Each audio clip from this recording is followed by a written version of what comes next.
laying flat on our back this time. Arms again out by our side. We're taking the opposite leg over to the opposite hand. And just again, finding that range. And twisting through the spine. So take your time, rip in. Okay guys, so a couple of more linear rolls here. You remember in the first week we did the roll to pike. This time we're just going to take it a step further and roll into our straddle. So as we sit, nice straight spine, we split the legs, and as we roll back, bringing the knees together, roll back to touch, if we can, all the way to the floor. Then as we come up, we split the legs, roll slowly through into our straddle, and then again, nice and slowly and smoothly, we roll back down, toes to the floor if we can, and slowly as we come up, we split the legs and roll into our straddle. So as I said, move nice and slowly at your own pace. If it doesn't feel quite right, stick to the pike and then slowly progress through to the straddle and our ongoing moves. We're going to jump back into our shin box. So remember, as we sit down, we're opposite knee inside opposite foot.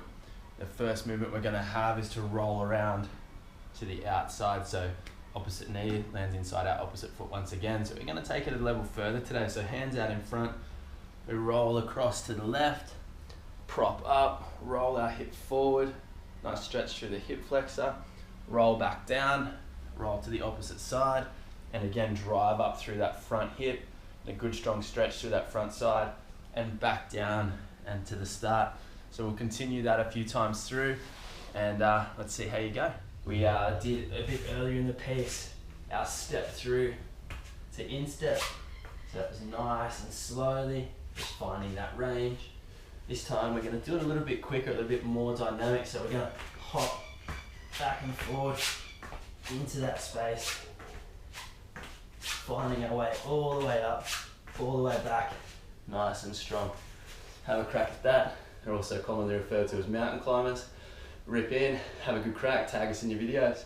Guys, back into some shoulder strengthening and mobility. So just with the broomstick again, broomstick goes behind the head. Just taking a nice even weight, and we're pressing that up by squeezing the shoulder blades and the traps in. Extend through to the top, lower down nice and slowly, all the way through and back down. So we call this one our SOTS press. Now SOTS press is great for your shoulder strengthening and its stability. So over time we obviously add weight as we go. So be nice and careful, go through the progressions.